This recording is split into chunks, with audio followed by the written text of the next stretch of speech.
अमेरिकी राष्ट्रपति Donald Trump रूस यूक्रेन युद्ध को रुकवाने की कोशिशों में जुटे हुए हैं। इसी कड़ी में अब उनकी मुलाकात यूक्रेन के राष्ट्रपति वोलोदिमीर ज़ेलेंस्की और तमाम यूरोपीय नेताओं से हुई।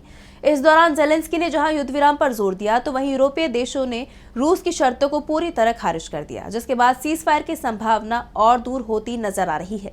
तो क्या कुछ हुआ इन बैठक में? क्या ट्रंप करवा पाएंगे सीज फायर? देखिए इस रिपोर्ट में।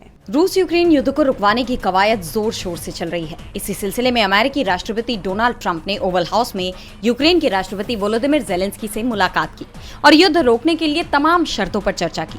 पहले ही डोनाल्ड ट्रंप ये साफ कर चुके हैं कि यूक्रेन को रूस की शर्तें मान लेनी चाहिए, तब ये जंग रुक जाएगी। लेकिन ज़ेलेंस्की ने ट्रंप के आगे ही शर्तें रख दी। उन्होंने कहा कि युद्ध विराम के लिए यूक्रेन को सिक्योरिटी गारंटी, अपनी सेना बढ़ाने की आजादी देनी होगी और शांति बहाली के बाद वो देश में चुनाव कराएंगे।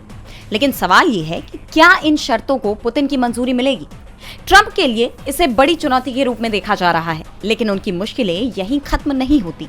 यूरोपीय देशों ने तो रूस की शर्तों को पूरी तरह से खारिज ही कर दिया है।